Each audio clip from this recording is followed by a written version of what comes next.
혹시 아픈 곳에만 신경 쓰고 계십니까? 이래선 안 됩니다. 90%가 망가져야 증상을 보여주는 정말로 소름 돋게 무서운 장기가 하나 있습니다. 여러분, 우리는 눈이 침침하면 안과부터 가고 어깨가 아프면 정형외과부터 찾습니다. 그런데 말입니다. 이 녀석은 90% 정도 망가져야 증상을 보입니다. 믿겨지십니까? 50%, 60%만 망가져도 걷잡을 수가 없는데 90%라뇨? 도대체 이게 믿겨지십니까? 배도 안 아픕니다.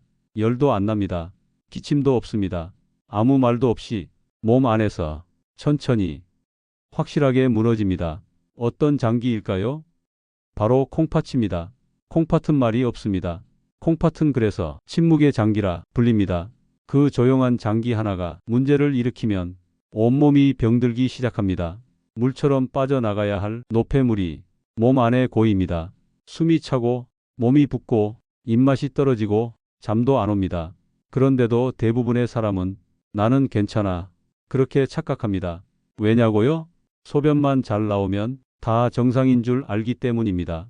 하지만 소변은 나온다고 다가 아닙니다. 그 안에 단백질이 섞여 있진 않은지, 거품이 계속 남진 않는지, 피가 아주 미세하게 섞여 있진 않은지 눈으로는 절대 알 수 없습니다. 그래서 필요한 게 검사입니다. 특히 노년기에는 한 해가 다르게 신장이 망가집니다. 참고로 콩팥의 다른 말이 신장입니다. 소리 없이, 냄새 없이, 말도 없이 지금은 아무렇지 않아도 언젠가 숨이 가빠지고 기운이 빠질 수 있습니다. 그때 후회하지 않으려면 우리는 지금 신장을 의심해야 합니다. 어쩌면 이미 병이 되었을 수도 있습니다. 당신만 모르고 있는 겁니다. 그리고 그 신호는 소변에 나타납니다. 깨끗하다고 안심하지 마시길 바랍니다. 눈에 보이지 않아도 그 안엔 거품이 남아 있을 수 있고 피가 섞여 있을 수도 있습니다. 이 영상은 단순한 의학 지식이 아닙니다. 어쩌면 여러분의 수명을 10년, 아니 어쩌면 30년 이상도 늘릴 수 있는 생명의 지식이 될 수도 있습니다. 그래서 꽤 긴 호흡으로 차근차근 설명을 할 예정입니다. 중간에 나가시면 의미가 없습니다. 그렇기 때문에 짧게 듣고 나가실 분이면 여기까지만 듣고 뒤로 가기를 눌러주시면 감사하겠습니다. 만약 끝까지 들을 준비가 되셨다면 좋아요와 구독을 눌러주십시오. 영상 제작에 큰 힘이 됩니다. 준비가 되셨다면 바로 설명을 시작하겠습니다. 우선 소변이 우리에게 어떤 경고를 주는지 먼저 살펴보겠습니다. 소변이 맑다고 절대 안심하시면 안 됩니다. 눈에 보이는 게 다가 아닙니다. 가장 먼저 살펴볼 건 거품입니다. 아유 뭐 좀 튀었겠지. 그렇게 넘기시는 분들 많이 봤습니다. 그런데 말입니다. 소변에 거품이 계속 남아 있다면 문제가 생겼다는 신호일 수 있습니다. 보통 거품은 조금 생기다가 금방 사라집니다. 근데 이상한 거품은 사라지지 않고 계속 남습니다. 오늘도 내일도 볼 때마다 거품이 보인다? 그건 단백질이 소변으로 빠져나오고 있다는 경고일 수 있습니다. 물론 모든 거품이 문제는 아닙니다. 그냥 물줄기가 세게 떨어져서 생긴 거품일 수도 있습니다. 사실 의미 없는 거품이 더 많습니다. 하지만 문제는 그 거품이 계속 남아 있다는 겁니다. 사라지지 않고 변기 안에 오래 남아 있다면 그건 그냥 넘길 일이 아닙니다. 단백질이 소변으로 새고 있을 가능성, 즉 단백뇨를 의심해야 합니다. 단백질은 우리 몸에 꼭 필요한 물질입니다. 그런데 그게 소변으로 흘러나온다? 신장이 틈이 생긴 겁니다. 정상이라면 단백질은 나가지 않아야 합니다. 그걸 꽉 막아주는 게 콩팥의 역할인데 이제 그게 무너지고 있는 겁니다. 눈에 보이지 않아도 신장은 병들기 시작한 겁니다. 그리고 또 하나 많이들 모르시는 게 있습니다. 바로 혈뇨입니다. 소변에 피가 섞여요? 그렇게 묻는 분들도 계시죠. 근데 여기서 놀라운 점이 하나 있습니다. 색깔은 멀쩡합니다. 하지만 검사해 보면 현미경으로 봐야 겨우 보이는 피가 검출되는 경우가 있습니다. 이걸 현미경적 혈뇨라고 합니다. 눈으로 안 보이기 때문에 더 위험합니다. 왜냐면 본인은 아무런 증상이 없거든요. 이런 경우 어디서 피가 나왔는지를 찾아야 합니다. 돌일 수도 있고 염증일 수도 있고 혹은 더 깊은 신장의 문제일 수도 있습니다. 정확한 원인을 알기 위해서는 꼭 검사를 해야 합니다. 매년 체크해야 합니다. 그게 당신의 신장을 10년, 20년 더 지키는 가장 빠르고 쉬운 방법입니다.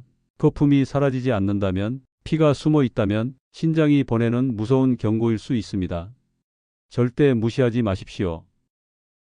콩팥의 신호를 확인하는 또 다른 대표적인 방법은 붓기입니다.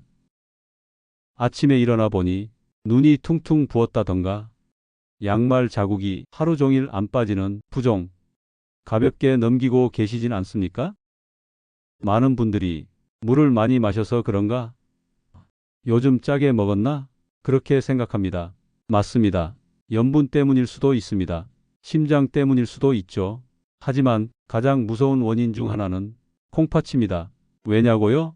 콩팥이 일을 못하면 몸 안에 물이 빠져나가지 못합니다. 그 물이 피부 밑에 고입니다. 그래서 눌렀을 때 쑥 들어가는 부종이 생깁니다. 그뿐 아닙니다. 피가 묽어지면 물이 더 잘 빠져나갑니다. 원래 피는 단백질 덕분에 진득진득해야 하는데 콩팥이 단백질을 못 잡고 밖으로 흘려보내면 피가 묽어집니다. 묽어진 피는 물이 되어서 몸 밖으로 새어 나옵니다. 그게 바로 신장 질환이 만드는 전신 부종입니다. 부종은 눈에 보이는 신호입니다. 그러나 진짜 문제는 보이지 않는 신장의 파괴입니다.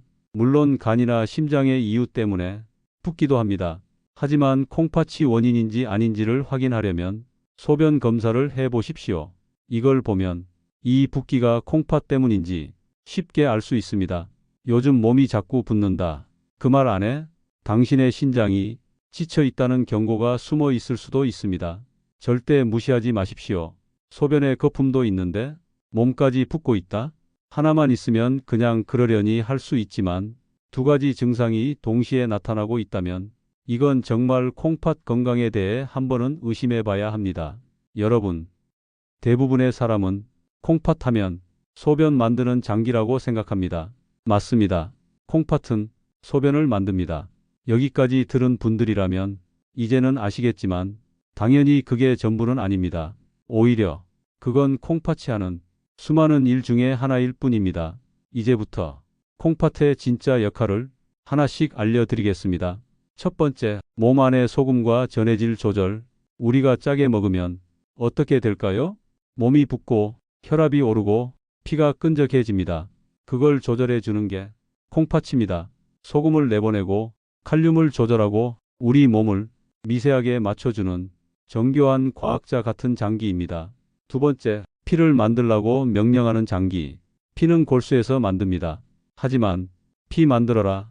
이 명령을 내리는 건 콩팥입니다. 콩팥이 나쁘면 빈혈이 옵니다. 기운이 없고 어지럽고 몸이 천근만근 무거워집니다. 그럴 때 콩팥을 의심해야 합니다. 세 번째, 몸 안의 산도를 조절합니다. 고기를 많이 먹거나 산성식품을 많이 먹으면 몸에 산이 많아집니다. 그대로 두면 혈액이 산성화되고 장기가 망가지기 시작합니다. 그때 콩팥이 나섭니다. 산을 중화시키고 염기를 내보냅니다. 우리 몸이 산과 염기 사이에서 균형을 잡는 건 콩팥 덕분입니다. 자, 어떠십니까? 콩팥은 단순히 소변만 만드는 배출기관이 아닙니다. 몸을 조율하고 피를 지휘하고 산도를 잡아주는 총사령관 같은 존재입니다. 그래서 콩팥이 무너지면 몸 전체가 무너집니다. 여러분, 지금까지 콩팥이 얼마나 중요한지 충분히 들으셨을 겁니다. 그래서 지금부터는 내가 뭘 하면 되는데요? 그 질문에 확실하게 답을 드리겠습니다. 복잡하게 생각하지 마십시오. 딱 6가지만 기억하십시오. 이 6가지만 평생 지켜도 콩팥은 그에 화답할 겁니다. 첫 번째, 소금을 줄이십시오. 콩팥이 가장 힘들어하는 게 바로 짜게 먹는 것입니다. 우리는 모르게 짜게 먹습니다. 국물은 다 마시고 젓갈은 매일 올라오고 된장찌개는 맛있다고 밥 2그릇 비워버립니다. 하지만 하루 권장량은 소금 5g 이하, 티스푼 반도 안 됩니다. 이걸 넘기면 콩팥은 과부하가 걸립니다. 콩팥을 지키고 싶으시다면 국물은 남기고 간은 줄이고 젓갈은 반찬 아닌 간식처럼 이렇게만 해도 소금의 절반은 줄일 수 있습니다. 두 번째, 물을 충분히 드십시오. 나는 갈증이 없는데요. 노인분들이 자주 하시는 말입니다. 그런데요, 노년기엔 갈증을 잘 못 느낍니다. 이미 몸은 말라가고 있는데 뇌는 그걸 감지하지 못합니다. 결과는요, 콩팥이 탈수 상태에서 몸을 굴려야 하니 훨씬 빨리 망가집니다. 하루 1.5에서 2리터. 한 번에 많이 마시지 마시고 아침에 한 컵, 식전 한 컵, 외출 전 한 컵, 이렇게 나눠서 자주 드시는 게 좋습니다. 소변색이 연한 노란색이면 잘하고 계신 겁니다. 세 번째, 쪼그려 앉거나 다리 꼬지 마십시오. 혈류가 막히면 콩팥으로 가는 피도 줄어듭니다. 좁은 의자에 오래 앉아 있거나 TV 보면서 다리 꼬는 습관, 식사 후 쪼그려 앉는 습관, 이런 자세들이 하루하루 콩팥을 고립시킵니다. 가능하면 허리를 펴고 두 다리를 자연스럽게 두고 앉으십시오. 우리 몸은 피가 고루 잘 돌아야 오래 갑니다. 콩팥은 피를 먹고 사는 장기입니다. 네 번째, 꾸준히 움직이십시오. 운동을 너무 어렵게 생각하지 마십시오. 헬스장, 기구 운동, 그거 없어도 됩니다. 하루에 30분 밖에 나가 햇볕 받으며 걷는 것, 그게 최고의 운동입니다. 집 안에서라도 식사 후 설거지를 한다든지 계단을 한 층만 걷는다든지 이런 습관이 콩팥의 혈류를 지켜줍니다. 운동은 피를 돌리고 피가 도는 곳에 생명이 남습니다. 다섯 번째, 약을 조심하십시오. 특히 진통제, 특히 항생제, 특히 습관처럼 드시는 영양제, 콩팥엔 치명적일 수 있습니다. 무릎 아프다, 진통제 3일 연속 드시고 콩팥 망가지는 분들 많습니다. 아세트아미노펜, 이부프로펜, 이름을 기억해 두십시오. 가능하면 최소한으로 짧게 약국에서 아무 약이나 습관처럼 사드시지 마십시오. 여섯 번째, 검사는 정기적으로 고혈압, 당뇨 있으신 분들 무조건 1년에 한 번은 소변 검사, 혈액 검사 받으셔야 합니다. 그 두 줄만 잘 지켜봐도 콩팥은 10년, 20년 더 갑니다. 특히 사구체 여과율, 이 수치는 일종의 콩팥 수명 지표입니다. 검사 받으셨다면 그 수치가 몇인지 한 번이라도 확인해 보십시오. 내 몸이 보내는 신호는 무시하면 되돌릴 수 없습니다. 6가지 하나하나 따져보면 다 할 수 있는 일입니다. 그러나 이걸 지키지 않으면 콩팥은 절대 소리 내지 않고 당신의 삶을 망가뜨릴 수 있습니다. 그렇게 조용히 하지만 확실하게 삶의 기운을 앗아가는 병, 그게 콩팥병입니다. 지금 이 순간부터 작은 것부터 바꿔보십시오. 여러분, 우리는 지금까지 콩팥이라는 조용한 장기를 통해 삶의 소중함을 돌아봤다고 볼 수도 있습니다. 단백뇨, 거품뇨, 혈뇨, 부종, 그 모든 신호는 단순히 의학적인 용어가 아니었습니다. 그건 내 몸이, 내 삶이 무너지고 있다는 조용한 외침이었습니다. 우리는 살아가며 가족을 먼저 챙기고 일을 먼저 챙기고 남의 눈을 먼저 챙기며 나 자신을 오랫동안 잊고 삽니다. 그게 미덕이라 믿고 그게 어른스러운 거라 여겼습니다. 그런데 말입니다. 나를 잊은 삶은 결국 나를 버리는 삶이었습니다. 젊었을 때는 괜찮았습니다. 기운이 있었고 몸이 말을 들었고 언제든 회복할 수 있었습니다. 하지만 나이가 들면 회복이 느려집니다. 병은 더 깊어지고 몸은 말이 없어집니다. 그리고 어느 순간 거울 속에 내가 낯설게 느껴지기 시작합니다. 언제 이렇게 늙었지? 내가 뭘 그렇게 잘못 살았나? 그런 생각 한 번쯤 해보셨을 겁니다. 저도 그렇습니다. 하지만 여러분, 늦지 않았습니다. 지금이라도 몸을 돌보는 연습을 시작하면 삶은 다시 따뜻해집니다. 지금이라도 소금을 줄이고 물을 챙기고 걷기 시작하면 몸이 달라집니다. 표정이 달라지고 기운이 달라집니다. 우리가 평생 들은 말이 내 몸은 내가 책임져야 한다였다면 이제는 거기서 한 걸음 더 나아가야 합니다. 내 삶은 내가 가장 먼저 사랑해야 한다. 이 말을 이제는 우리 스스로에게 해줘야 합니다.